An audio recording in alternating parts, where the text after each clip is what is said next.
A woman takes her 16-year-old daughter to the doctor. She has some concerns about her health. And so the doctor says to her, "Okay, Mrs. Jones, what seems to be the problem?"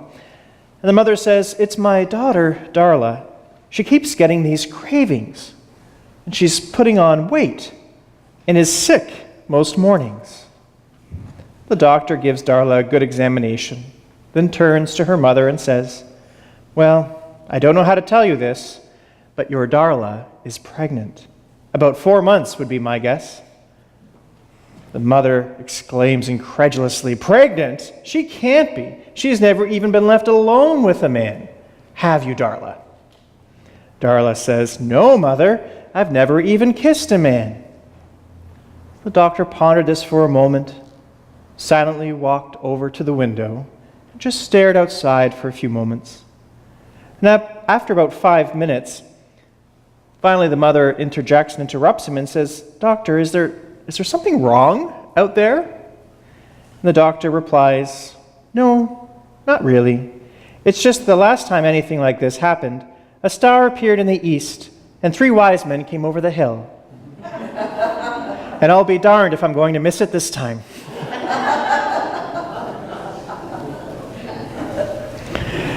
Recently, we've been able to celebrate the new life at St. Matthew's, and Amy and Cole Harden had their baby this week, Isaac William Harden, who weighed in at nearly 10 pounds. Quite startling when you see Amy. And we're grateful for his happy and healthy entrance into the world. And a little over a month ago, we also welcomed Thomas John Wukash, who's the son of Simon and Jenna. And so these wonderful little bundles of joy remind us of God's gift of life and the presence of joy, even in the midst of trying times like we might be feeling and experiencing here at St. Matthew's. Now, chapter 12 of the book of Revelation. So the first part of what Bruce had read to us this morning actually opens with, you guessed it, a pregnant woman. She's at the center of this story. She's described as being clothed with the sun and the moon under her feet. And she's wearing a crown of 12 stars. And these are all symbols and imagery that help give us a sense of her beauty, her connection with creation. But of course, she is also in the agony of giving birth. Now, as we know throughout the book of Revelation, it's full of signs and symbols, and it's natural for us to try to interpret them. Who might this woman be? Naturally, we might think of her as Mary. And perhaps in some sense, she does represent the Virgin Mother. But commentators actually believe that this woman represents not simply Mary, but the whole people of God. In particular, the Hebrew people who give birth to the Messiah. If we read the story as we go further along, it is said that she finds refuge in the wilderness. And very clearly, those of us familiar with the Exodus story, our minds might go back to that place and recognizing that the wilderness in the biblical tradition wasn't simply a place where we might think of a dangerous place, but it's actually a place of refuge and sanctuary. For the people of the Hebrew people, it's a place of sanctuary from Egypt and from slavery. And it was also a place where they experienced God's continued provision through the manna that they ate daily. But if we unpack this image even further, we find that this woman representing the people of God, not just the ancient Hebrew people, but also John's people, if you would, or the early church, or the Christians. As we read along further in the story, we might identify her as the bride of Christ that is pictured and depicted in later chapters in the book of Revelation. The bride being the church, preparing for the bridegroom, Christ. That's a little bit later in the story, so we'll kind of fly back to the story a bit now. So we have this pregnant woman representing the people of God, and she is met and faced with danger. There's a threat to her well-being. We find this great red dragon, the dragon that we heard about in today's story. This dragon is described as having 7 heads and 10 horns and 7 diadems on his heads. He sweeps down a third of the stars. These are all symbols and ways in which John is emphasizing the colossal reach and vast strength of the monster. Ancient Canaanite and Babylonian texts mention a serpentine monster with 7 heads, and it was for them a symbol of chaos.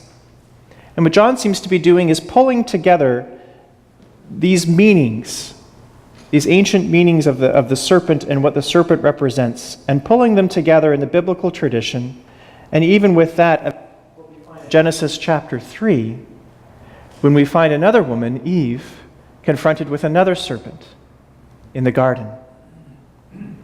And John's beginning to weave these layers of meaning and understandings of who this figure is. He identifies him as Satan, or as the devil. That word for devil, diablos, can be translated as informer, slanderer, deceiver of the world, and adversary. In the biblical tradition, we also find that he might appear as kind of a prosecuting attorney, in a way, in the heavenly court. And I don't know about you, but I enjoy a good lawyer show, drama. And I used to love watching Law & Order quite a while ago. Maybe a few of you enjoy those shows. Or Coronation Street. I know a lot of you folks like Coronation Street. Lately I've been watching The Good Wife.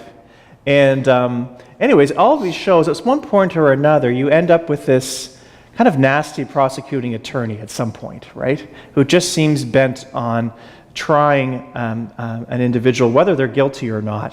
Usually at some point in these series, there's at least one of these characters. My mind went to that as I've been watching this show a bit and recognizing that quite often John and the biblical writers recognize or call the devil the accuser. You might think of it as the prosecutor. And you can think about the kind of devastation that can take place when one is wrongfully accused of a crime or of doing harm to others. So we might think a little bit in those terms.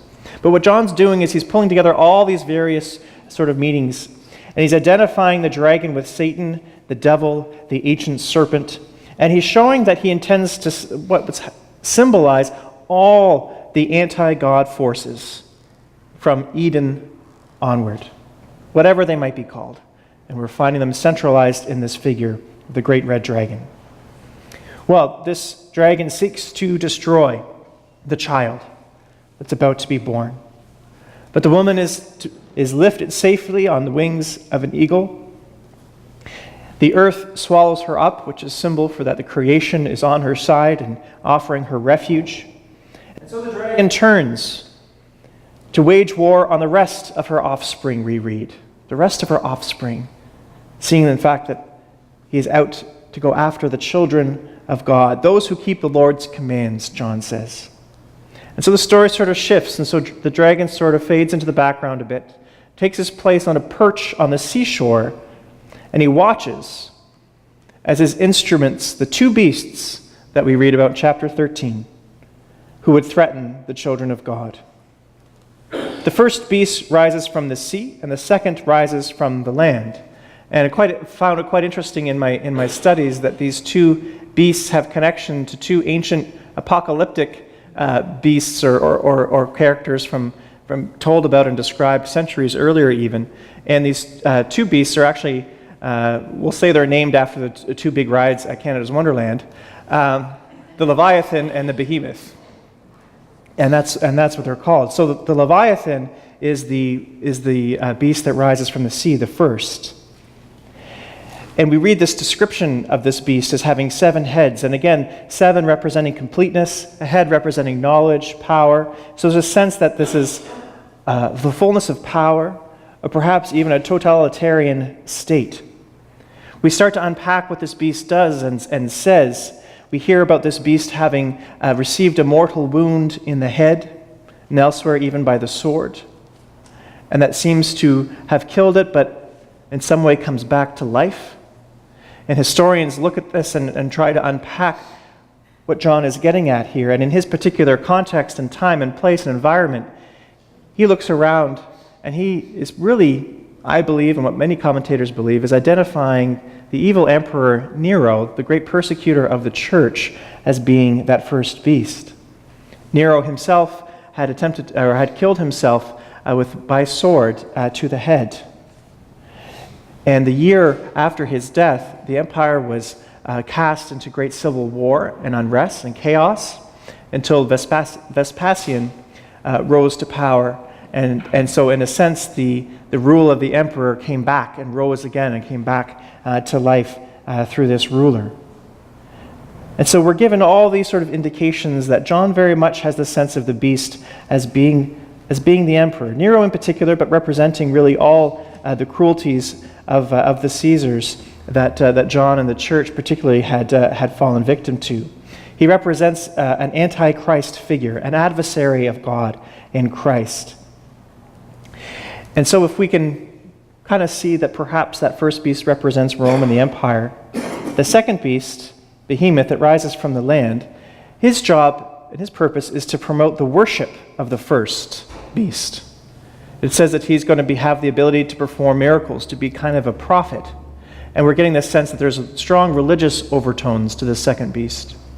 So commentators believe that this beast is referring to the imperial cult, that is the worship of the religion built around the emperors, built around the Caesars. If we remember from a few weeks back, the story of the message to the 7 churches, and the church in Pergamum in particular, the second beast, it says, will basically take away the ability for people to carry on business and commerce if they don't have the mark of the beast. And if we go back and remember Pergamum as being this place that relied very heavily on trade guilds, and in those days those guilds weren't just sort of a society, but they were connected with emperor worship. So if you didn't worship the emperor at the imperial cult and offer your sacrifices and make your sort of commitments to the Caesar, then you weren't allowed to conduct in business and conduct your trade. You weren't allowed to be part of these guilds. So you're getting these connections, these practices that are already in place in John's day. There's economic consequences to refusing to worship the beast. And we also have that number, that famous number that we all have heard that to represent evil, 666, right? And trying to understand, well, what's the significance of that number? And there's at least two things that are very significant about how we might understand its meaning, and also how we might see itself as that the beasts are representing emperors. The first is that there was a practice in those days, and particularly in apocalyptic too, that numbers had meaning. And the practice of gematria was seeing that you could actually reveal a name through a number, if you knew what that name was. And so that name, each letter of the alphabet had a numerical value. So you might think, A equals 1, B equals 2, C equals 3, etc., etc. But in Greek and Hebrew and their different languages. Well, the Caesar Nero, the name Caesar Nero, in the Greek, if you translated that into Hebrew and then tallied the sum of those numbers, you would get 666, or Caesar Nero. Probably not a coincidence. The other significance of that number is that 6, of course, is the number of incompleteness. 7 is completeness, perfection. So 6 is the penultimate incomplete number. And so if you put 6, 6, and 6 together, it's basically the emphatically negative. The emphatically negative.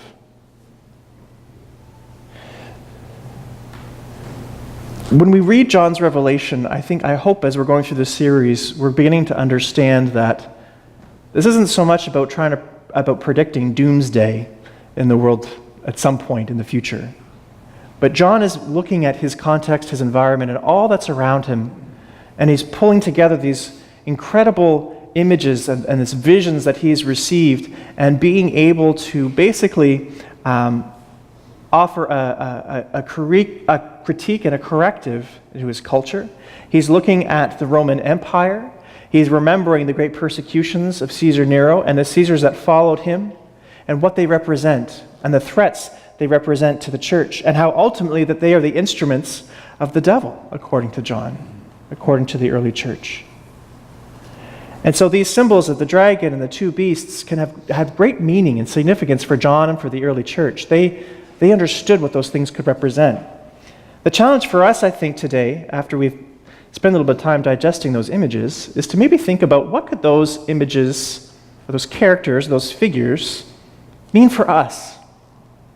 Because I think one of the powerful things about the book of Revelation, and all of Scripture, in fact, as though it took place within a particular time at a particular place for a particular people and has a cultural context.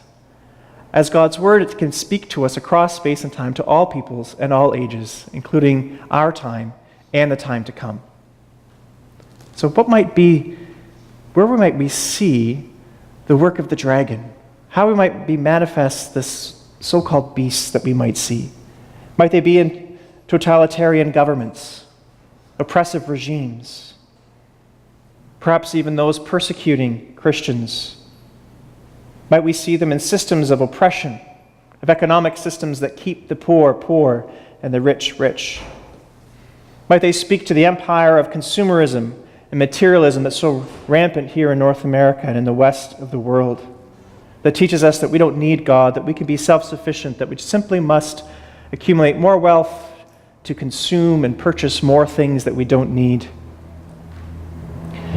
Might they represent all the threats that the people of God face? Threats to despair in the face of death, to give up hope.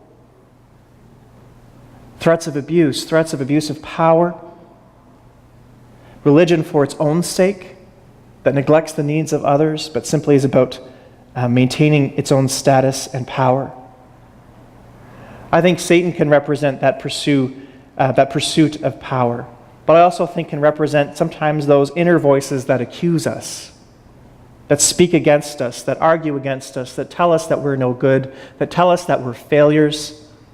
Those voices that, and again, I'm thinking of that prosecuting attorney that's just listing all the things that are wrong with us. And how about you? But I kind of have my own little internal prosecuting attorney going on quite often in my life, and maybe some of you do too. And I think in some ways that figure of the Satan as depicted in Revelation takes on a bit of that role. The accuser, the deceiver. So what is God's response? What is God's response to these threats to God's people? First and foremost, according to John in the book of Revelation, it is the child, the Messiah, the Lamb. The Lamb on the cross is God's response. The power of the cross defeats the work of Satan and the dragon. And we see that pictured in the heavenly realm through Michael and the angels. But that's really a heavenly manifestation of God's power at work in the world on the cross. One writer says, by the birth of the Messiah, John does not mean the nativity, but he means the cross, the enthronement of Jesus. The death of Jesus, which is his glorification, is also the moment of the assault of Satan and his defeat. Precisely by dying on the cross, Jesus defeated the dragon and was exalted to God's right hand. And he goes on to say that despite the rather vivid and even violent imagery in Revelation, John maintains that war against evil was not fought in sort of this cosmic battle, but it was fought and won on the cross. It was won as Jesus, who remained silent before his Roman accuser, faithful unto death, winning God's victory. He conquered not through military force, but through suffering and weakness. There can be no other Christian victory where the victims become the victors. In chapter 12, verse 11, we find the key verse. But they conquered him by the blood of the Lamb and by the word of their testimony, for they did not cling to life, even in the face of death.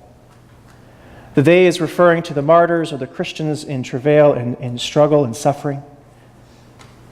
The blood of the Lamb, we know, recognizing the work of Christ on the cross. But that second piece I think is really important that maybe I want us to take home today and spend a few minutes thinking about before we conclude here.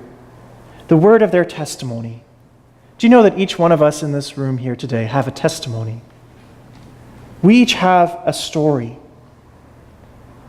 The gospel is the story of God's activity in the person of Christ to bring healing and redemption to the world. And we can pinpoint the time and place that the victory was won on the cross. But you know that our testimony is the continued activity of God in us, in our lives. The manifesting, the working out of that salvation in our lives. Our testimony is the ways in which God has been with us and seen us through those difficult times, has been present to us in the good times and the bad. There's those times that we can look back and reflect and remember how God has been faithful to us. And there is great power in our stories, great power in those testimonies. God's past activity in our lives strengthens us to persevere. Many of you have shared over the last few weeks about how quite often it's been at funerals or in times of facing death or the death of a loved one where God's presence and power seems so real to you, where God's love seems strongest to you. This is no coincidence. But those are those times, that's a part of your story, that's part of your testimony of what God has done for you. And it's amazing how recalling those times and even sharing those moments with each other can give great strength and encouragement, not just to you, but to those around you. Someone put it this way: what God is bringing you through at this very moment is going to be the testimony that will bring somebody else through. I found that to be so true. And some of the worst things I've experienced in my life and hardest things I've experienced in my life, that God has taken and used to be a blessing for others who are going through something similar. And to be able to share about how God got me through those times has been an immense part of my life, and it's encouraged me and helped me to find meaning and redemption in those times as well. So this time of Thanksgiving, where we give thanks, we count our blessings, we remember all the ways that God has been good to us, let us not forget the ways in which God has brought us through trials and tribulations, the way that God has been present to us as we might be feeling the assault or the threats of the enemy all around us, closing in on us. Let us remember that in the face of death, and especially as a church family, as a parish family that has just been seeing more than our share of death recently, that we hold on and hold tight to the Lamb and to the word of our testimony. You might want to memorize Revelation 12:11. I would challenge you to do that. And in those times that you feel overcome or overwhelmed or under assault, that you begin to just rehearse it in your heart and in your mind over and over again. Personalize it, but I have conquered by the blood of the Lamb and by the word of my testimony, and I have not clung to life even in the face of death. Cling to God's promise. I'll conclude with this saying that I thought was a beautiful way of summing up today's passage and really the whole of the book of Revelation. Only God can turn a mess into a message, a test into a testimony, a trial into a triumph, and a victim into a victory. Amen.